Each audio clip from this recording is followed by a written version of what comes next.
નમસ્કાર વિદ્યાર્થી મિત્રો, હું સંજય ગોહેલ આપ સર્વ વિદ્યાર્થી મિત્રોનું હાર્દિક સ્વાગત કરું છું. આજે આપણે ધોરણ 11 વિષય મનોવિજ્ઞાન પાઠ 2 અભ્યાસ પદ્ધતિઓ જેમાં ભાગ 3 વિશે ચર્ચા કરીશું. વિદ્યાર્થી મિત્રો, આ વિડીયો લાઈક કરી દેજો અને સબસ્ક્રાઈબ પણ કરી દેજો. આ અગાઉના ભાગ 1 અને 2માં આપણે નિરીક્ષણ પદ્ધતિના પ્રકારો, સમકાલીન પદ્ધતિ, દીર્ઘકાલીન પદ્ધતિ અને વ્યક્તિ ઇતિહાસ પદ્ધતિ વિશે ચર્ચા કરી. આજે આપણે પ્રયોગ પદ્ધતિ, પ્રયોગના લક્ષણો, પરિવર્તિના પ્રકારો અને પ્રયોગના લાભ અને મર્યાદા વિશે ચર્ચા કરીશું. વિદ્યાર્થી મિત્રો, આ પાઠની તમારે જો સંપૂર્ણ સમજ મેળવી હોય તો આના ભાગ 1, 2, 3 અને 4 જોવાનું ભૂલતા નહીં. આ પછીનો પણ જે ભાગ છે એ પણ તમે જોવાનું ભૂલતા નહીં. અને આ સિવાય અન્ય પાઠોની પણ સરળ સમજૂતી અમારી યુટ્યુબ ચેનલ સંજય ગોહેલમાં આપેલી છે. તમે યુટ્યુબમાં સર્ચ કરશો કે સંજય ગોહેલ એટલે તરત અમારી ચેનલ આવી જશે. તેમાં ધોરણ 11 અને 12 મનોવિજ્ઞાનના બધા જ પાઠના વિડીયો અપલોડ કરેલા છે.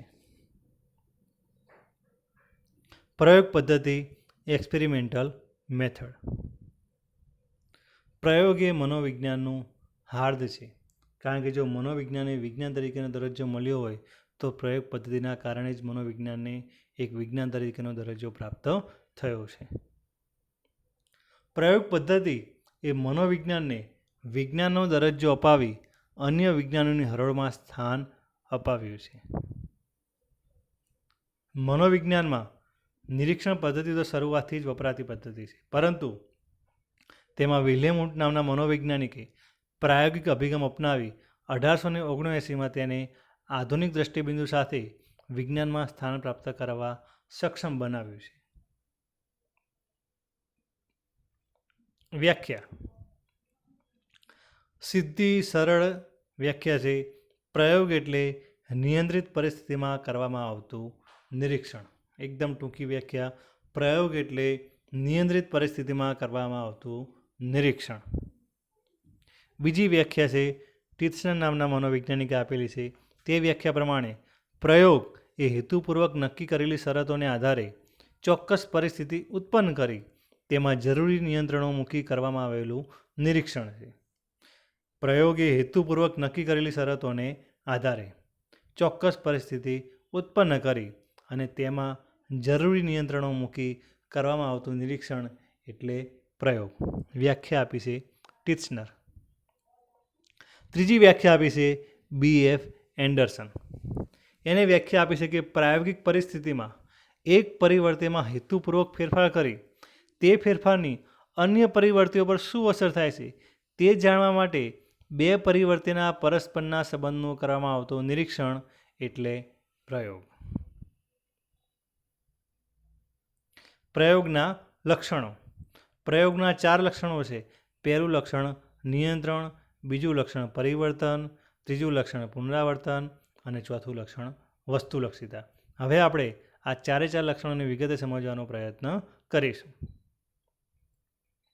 પહેલું લક્ષણ નિયંત્રણ.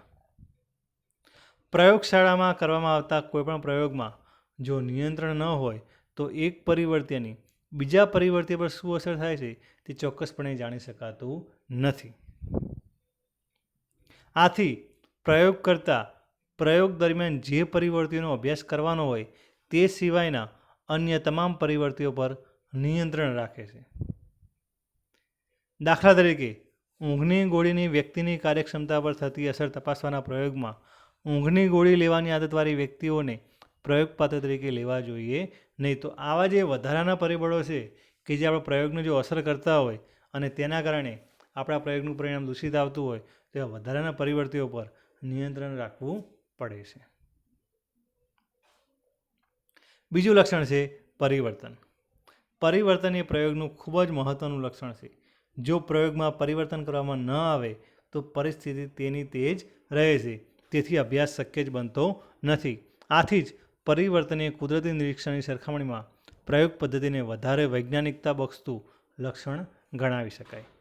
ઉપરાંત પ્રયોગ કરતાં સ્વતંત્ર પરિવર્તિમાં એકથી વધારે વખત પરિવર્તન પણ લાવી શકે છે.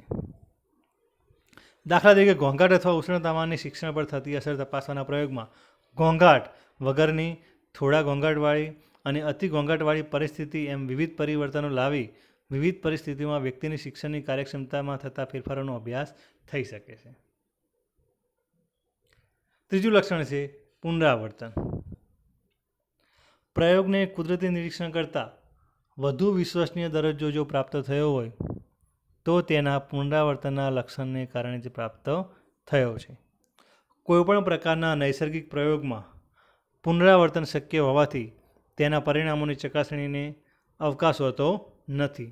એટલે જ કુદરતી નિરીક્ષણ કરતાં પ્રયોગશાળાનો પ્રયોગ વધુ વિશ્વસનીય ગણાય છે.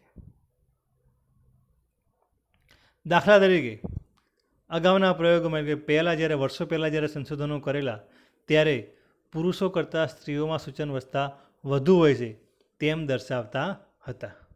હવે જ્યારે અત્યારે સ્ત્રી અબળામાંથી સબળા બની છે, સ્ત્રી સશક્તિકરણના કારણે સ્ત્રીઓએ શિક્ષણ પ્રાપ્ત કર્યું છે અને સ્ત્રીઓ શિક્ષિત બની છે, ત્યારે ઉપર દર્શાવેલ પરિણામમાં બદલાવ આવ્યો છે કે નહીં તે પુનરાવર્તનને કારણે જ ચકાસી શકાય છે. એટલે કે જે સંશોધનો આપણે વર્ષો પહેલાં કરેલા હતા એ જ સંશોધનો આપણે ફરીથી પણ કરી શકીએ છીએ. એટલે કે પ્રયોગમાં પુનરાવર્તન થઈ શકે છે અને પહેલાંના પરિણામોમાં અને અત્યારે જે પરિણામો છે એ પરિણામોમાં કંઈ તફાવત છે કે નહીં તે પણ આપણે જાણી શકીએ છીએ. પરંતુ તે તફાવત આપણે કઈ રીતે જાણી શક્યા?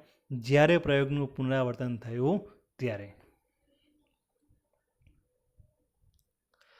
પ્રયોગનું ચોથું લક્ષણ છે વસ્તુલક્ષિતા.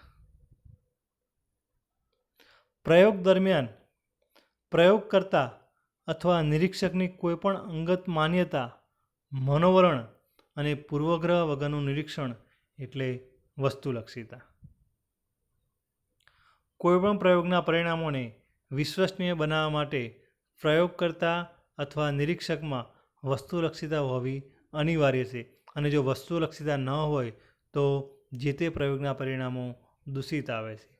વ્યક્તિલક્ષીવાળા પરિણામોમાં કોઈને કોઈ રીતે નિરીક્ષકની અંગત બાબતો પરિણામોને દૂષિત કરે છે. એટલે આપણે જે પણ પ્રયોગ કરતા હોય એ જ્યારે પ્રયોગ કરતો હોય ત્યારે એની માન્યતા, મનોવરણો એ પણ કંઈ પણ પ્રયોગ ઉપર અસર કરવા જોઈએ નહીં. દાખલા તરીકે ઊંઘની ગોળીની પ્રયોગપાત્ર પર થતી અસર તપાસવાના પ્રયોગમાં પ્રયોગપાત્ર સંજોગો બગાસું ખાય ત્યારે નિરીક્ષક તેને ઊંઘની જ અસર માની લે તો તેને વસ્તુલક્ષિતા કહેવાય નહીં. પરિવર્ત્યો વેરિયેબલ. પરિવર્તીય એટલે એવી પરિસ્થિતિ, પરિબળ કે ઘટના જેમાં પરિવર્તન થઈ શકે. પરીક્ષામાં પ્રશ્ન આવે, 1 માર્ક્સનો પ્રશ્ન આવે છે કે પરિવર્તીય એટલે શું? તો પરિવર્તીય એટલે એવી પરિસ્થિતિ, પરિબળ કે ઘટના કે જેમાં પરિવર્તન થઈ શકે. પ્રત્યેક પ્રયોગ શરૂ કરતાં પહેલાં તેના આયોજનમાં પરિવર્તીઓ ખૂબ જ મહત્ત્વના હોય છે. સમગ્ર પ્રયોગમાં જો પરિવર્તીઓનું યોગ્ય રીતે સંચાલન ન થાય તો તે પ્રયોગના પરિણામો દૂષિત પ્રાપ્ત થાય છે. પરિવર્તીયના 3 પ્રકારો છે. એક છે સ્વતંત્ર પરિવર્તીય, બીજું છે આધારિત પરિવર્તીય અને ત્રીજું છે નિયંત્રિત પરિવર્તીય. હવે આપણે આ ત્રણની વિગતે સમજવાનો પ્રયત્ન કરીએ.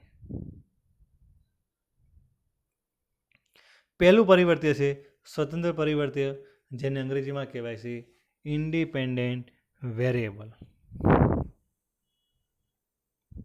પ્રયોગમાં જેની અસર તપાસવાની છે અને પ્રયોગ કરતાં જરૂર મુજબ જેમાં ફેરફાર કરી શકે છે તેને સ્વતંત્ર પરિવર્તીય કહેવાય. કોને કહેવાય સ્વતંત્ર પરિવર્તીય? પ્રયોગમાં જેની અસર તપાસવાની છે અને પ્રયોગપાત્ર જરૂર મુજબ જેમાં ફેરફાર કરી શકે તેને આપણે સ્વતંત્ર પરિવર્તીય કહીએ છીએ.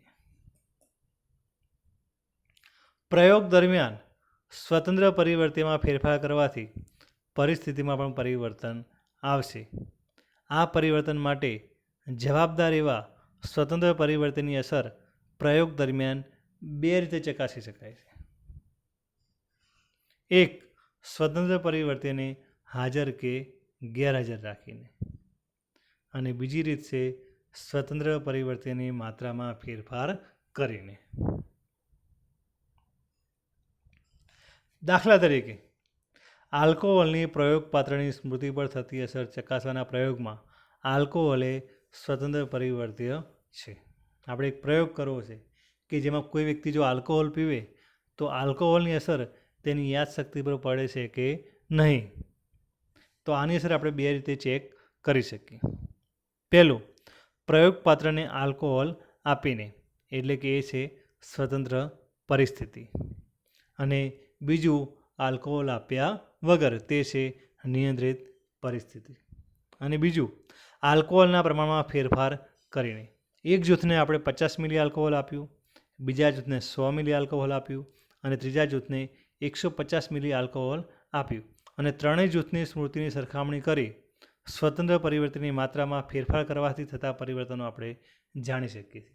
એટલે કે જેને 50 ml આલ્કોહોલ આપ્યું તેને કેટલું યાદ રહ્યું, 100 ml આપ્યું તેને કેટલું યાદ રહ્યું અને 150 ml જેને આપણે આપ્યું તેને કેટલું યાદ રહ્યું. અને આ પ્રમાણે આપણે સ્વતંત્ર પરિવર્તનમાં ફેરફાર કર્યો અને તેના પરિણામોની અસર સીધી જોવા મળે છે. પરંતુ આપણે જાણી શક્યા કે આટલું આલ્કોહોલ આપવાથી આટલું યાદ રહે છે. શેના કારણે જાણી શક્યા? સ્વતંત્ર પરિવર્તનમાં ફેરફાર કરવાથી આપણે જાણી શક્યા. બીજું છે આધારિત પરિવર્ત્ય, જેને અંગ્રેજીમાં કહેવાય છે ડિપેન્ડન્ટ વેરિયેબલ. પ્રયોગ દરમિયાન સ્વતંત્ર પરિવર્ત્યની સીધી અસર જેની ઉપર પડે તેને આધારિત પરિવર્ત્ય કહેવામાં આવે છે.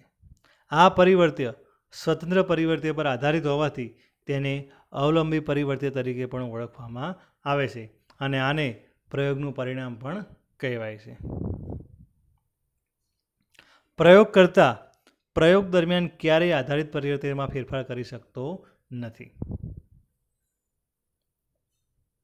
દાખલા તરીકે ઉપરના ઉદાહરણમાં આલ્કોહોલની પ્રયોગપાત્રની સ્મૃતિ પર થતી અસરમાં સ્મૃતિ એ આધારિત પરિવર્ત્ય છે અને આલ્કોહોલની માત્રા એ સ્વતંત્ર પરિવર્ત્ય છે. એટલે કે પ્રયોગ કરતાં આલ્કોહોલની માત્રામાં ફેરફાર કરી શકે, એટલે કે સ્વતંત્ર પરિવર્ત્યમાં ફેરફાર કરી શકે, પરંતુ આધારિત પરિવર્ત્ય એટલે કે સ્મૃતિ છે એમાં કંઈ ફેરફાર કરી શકતો નથી.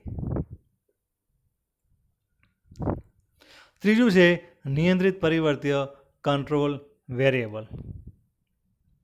પ્રયોગ દરમિયાન સ્વતંત્ર પરિવર્ત્યની સીધી અસર ચકાસવા માટે સ્વતંત્ર પરિવર્ત્ય સિવાયના જે પરિવર્ત્યો આધારિત પરિવર્ત્ય પર જાણે કે અજાણે અસર કરી શકે તેમ હોય તેવા પરિવર્ત્યોનું પ્રયોગ દરમિયાન પ્રયોગકર્તા દ્વારા નિયંત્રણ કરવામાં આવે છે અને તેને નિયંત્રિત પરિવર્ત્ય કહેવામાં આવે છે. પ્રયોગ દરમિયાન નિયંત્રિત પરિવર્ત્યનું યોગ્ય રીતે નિયંત્રણ જો થયું હોય તો અને માત્ર તો જ સ્વતંત્ર પરિવર્ત્યની શુદ્ધ અસર આપણે ચકાસી શકીએ છીએ. જો નિયંત્રણ ના થયું હોય તો આપણને શુદ્ધ પરિણામો મળતા નથી. જો પ્રયોગ દરમિયાન નિયંત્રિત પરિવર્તનનું યોગ્ય રીતે નિયંત્રણ ન થયું હોય તો પ્રયોગમાં પ્રાયોગિક ભૂલ સર્જાય છે. એક સરળ ઉદાહરણ દ્વારા આપણે સમજીએ કે સ્વતંત્ર પરિવર્ત્ય કોને કહેવાય, આધારિત કોને કહેવાય અને નિયંત્રિત પરિવર્ત્ય કોને કહેવાય. વિદ્યાર્થીઓને ઓનલાઈન શિક્ષણ આપવા માટેનો પ્રયોગ કરવો છે. અત્યારે આ પ્રયોગ ચાલુ જ છે કે વિદ્યાર્થીઓ સ્કૂલે નથી આવી શકતા એટલે વિદ્યાર્થીઓ ઘરે બેઠા શિક્ષણ પ્રાપ્ત કરે છે. આ ઉદાહરણમાં વોટ્સઅપ દ્વારા શિક્ષણ આપવું, વર્ચ્યુઅલ ક્લાસરૂમ દ્વારા આપવું એ શું કહેવાય? સ્વતંત્ર પરિવર્ત્ય. કારણ કે એમાં પ્રયોગ કરતાં જેમ ફેરફાર કરવો હોય તેમ ફેરફાર કરી શકે છે. વોટ્સએપ દ્વારા શિક્ષણ અપાયેલું કેટલું યાદ રહ્યું તે શું કહેવાય? આધારિત પરિવર્ત્ય. અથવા તો વર્ચ્યુઅલ ક્લાસરૂમ દ્વારા જે શિક્ષણ આપ્યું તે કેટલું યાદ રહ્યું તે શું કહેવાય? આધારિત પરિવર્ત્ય. અને અમુક વાર નેટવર્કની ખામીના કારણે કે તમારી પાસે મોબાઈલ ન હોવાના કારણે શિક્ષણ તમને નથી મળતું તો આ બધા શું કહેવાય? નિયંત્રિત પરિવર્ત્ય. તો આવા જે વધારાના પરિબળો છે એને આપણે નિયંત્રણમાં રાખવા પડે અને તો જ આપણે જે પણ કંઈ પરિવર્ત્ય છે એની સાચી અસર આપણે જાણી શકીએ. એક બીજું ઉદાહરણ આપણે જોઈએ. ધારો કે આપણે થિયામીનની વ્યક્તિની બુદ્ધિશક્તિ પર થતી અસર તપાસવા માટેનો પ્રયોગ કરવો છે કે થિયામીન નામની દવા આવે છે, એ દવા આપણે આપીએ તો વ્યક્તિની બુદ્ધિ વધે છે કે નથી વધતી એની આપણે અસર તપાસવી છે. આ માટે એક બાળકની બુદ્ધિશક્તિ પર થિયામીનની અસર થાય છે કે નહીં તે તપાસવું છે તો આ પ્રયોગમાં થિયામીન એ સ્વતંત્ર પરિવર્તી હશે, જ્યારે બાળકની બુદ્ધિશક્તિ એ આધારિત પરિવર્તી હશે. આથી થિયામીન સિવાયના જે પરિવર્ત્ય બુદ્ધિશક્તિ પર અસર કરી શકે તેમ હોય તેવા અન્ય તમામ પરિવર્ત્યને સંપૂર્ણપણે નિયંત્રણ કરવા અનિવાર્ય છે. હવે બાળકને થિયામીન આપ્યા પહેલાં તેની બુદ્ધિશક્તિનું માપન કરવામાં આવે છે. પછી બાળકને લગભગ 6 માસ માટે સતત થિયામીન આપવામાં આવે છે. એ પછી બાળકની બુદ્ધિશક્તિનું માપન કરવામાં આવે છે. અને બાળકોની બુદ્ધિશક્તિ પહેલાં કરતાં વધુ આવે તો થિયામીનની બાળકની બુદ્ધિશક્તિ પર અસર થાય છે તેમ કહી શકાય. આ અભ્યાસ દીર્ઘકાલીન હોવાથી તે બાળકની બુદ્ધિશક્તિ પર થિયામીનની અસર થઈ છે કે બાળકની ઉંમર વધવાથી બાળકની બુદ્ધિશક્તિ વધી છે તે નક્કી કરી શકાતું નથી. તો આ જે વધારાના પરિબળો છે એને આપણે નિયંત્રણમાં રાખવા પડે. તો પ્રયોગની આ મર્યાદા દૂર કરવા માટે આ પ્રયોગ આપણે 2 જૂથ ઉપર કરી શકીએ, જેમાં બંને જૂથના આંતરવિધેયગત પરિવર્ત્યો ઉંમર, જાતિ, શૈક્ષણિક લાયકાત અને સામાજિક આર્થિક સ્તરની દ્રષ્ટિએ સંતુલિત કરી અને એક જૂથ નિયંત્રિત જૂથને થિયામીન આપ્યા વગર તે જૂથની બુદ્ધિશક્તિનું માપન કરવામાં આવે છે. અને જે બીજું જૂથ છે તેને પ્રાયોગિક જૂથને સતત નક્કી કરેલા સમયગાળા માટે થિયામીન આપ્યા પછી કે થિયામીન આપીને બુદ્ધિશક્તિનું માપન કરવામાં આવે છે. ત્યાર પછી બંને જૂથની બુદ્ધિશક્તિની તુલના કરતાં જો પ્રાયોગિક જૂથનો બુદ્ધિઆંક નિયંત્રિત જૂથ કરતાં વધુ આવે તો સ્પષ્ટપણે થિયામીનની બુદ્ધિશક્તિ ઉપર અસર પડે છે તેમ આપણે ચોક્કસ કહી શકીએ. આમ આ રીતે નિષ્કર્ષ તારવીને થિયામીનની વ્યક્તિની બુદ્ધિશક્તિ પર થતી અસર પ્રાયોગિક ધોરણે આપણે જાણી શકીએ છીએ. પ્રયોગ પદ્ધતિના લાભ. દરેક પદ્ધતિના લાભ પણ છે અને દરેક પદ્ધતિની મર્યાદાઓ પણ છે. પહેલો લાભ, પ્રયોગમાં નિયંત્રણ શક્ય હોવાથી પ્રયોગનો આશય સિદ્ધ થાય છે અને સ્વતંત્ર પરિવર્તનની શુદ્ધ અસર ચકાસવી શક્ય બને છે. બીજું, પ્રયોગમાં પુનરાવર્તન શક્ય હોવાથી પરિણામોની વિશ્વસનીયતા સ્થાપિત કરી શકાય છે તેમજ પ્રયોગ પુનરાવર્તિત કરી તેનો ઝીણવટભર્યો અભ્યાસ કરવો શક્ય બને છે. ત્રીજું, પ્રયોગકર્તા પોતાની ઈચ્છા પ્રમાણે પ્રયોગમાં પરિવર્તન હસ્તોપયોજન કરી શકે છે. અને ચોથો લાભ છે, પ્રયોગના પરિણામો ચોક્કસ અને સંખ્યાત્મક સ્વરૂપે પ્રાપ્ત થતા હોવાથી તેનું વિશ્લેષણ અને અર્થઘટન સરળ બને છે. પ્રયોગ પદ્ધતિની મર્યાદા. પ્રયોગમાં પ્રયોગના હેતુની જાણ પ્રયોગપાત્રને થઈ જાય તો તેના કાર્યમાં કૃત્રિમતા આવી જવાની સંભાવના રહે છે. પ્રયોગ જીવંત માનવી કે પ્રાણી પર કરવાનો હોવાથી તેમનો સહકાર સારા અને વ્યવસ્થિત પ્રયોગ માટે અનિવાર્ય બની જાય છે.